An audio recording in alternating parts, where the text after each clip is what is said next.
남성 가사노동 시간 비중과 관련해서 제주 지역이 전국 평균에 비해서 한 5.4%포인트 높다는 노동부 통계도 있더군요. 근데 이게 비중으로 따지면 결국 남성이 가사노동에 들이는 시간이 28.3%. 그러니까 결국 가사 육아의 나머지 70% 이상을 여성이 책임지고 있다는 그런 뜻 아니겠습니까?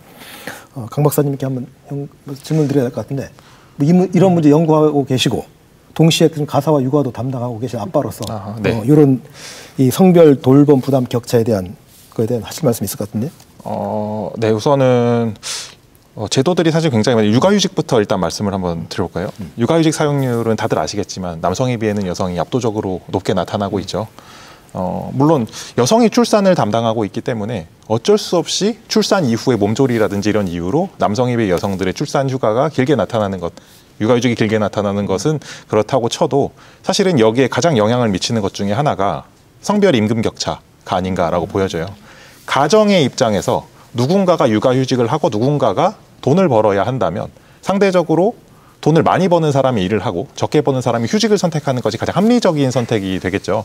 그렇기 때문에 성별 임금 격차라는 것이 가정 내 돌봄 부담에까지 이제 격차를 만들어내고 있다라고 보여집니다. 또 하나는 이제 양육자에 대한 인식일 텐데요. 제가 작년에 비슷한 맞돌봄, 부부의 맞돌봄과 관련된 연구를 진행한 적이 있는데 그 응답자 분들이 엄마가 주양육자다라고 하는 게 60%가 넘어요. 반면에 뭐 남자, 아빠가 주양육자라고 하는 건 5%도 되질 않거든요. 심지어 제가 엄마, 아빠가 동시에 주양육자다라는 문항을 집어넣었음에도 불구하고 남성과 여성 모두 엄마가 주양육자라고 대답을 하더라고요.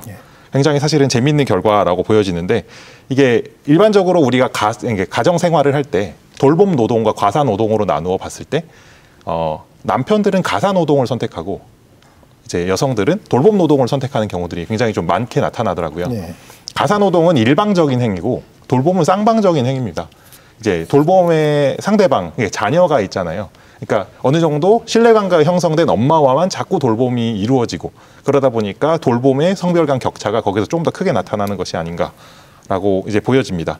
하지만 최근에 육아휴직이라든가 이런 게 남성들 위주로 굉장히 수치가 좀 좋아지고는 있어요.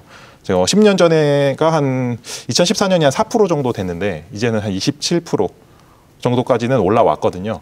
최근에 이런 것들이 제도적으로 남자가 육아휴직을 했을 때 이만큼 경제적으로 지원을 해주겠다. 혹은 이제 뭐 이런 지원을 해주겠다라는 제도들이 그런 부분을 메워가고 있으면서 수치가 올라가고 있는 게 아닌가라는 생각이 좀 듭니다.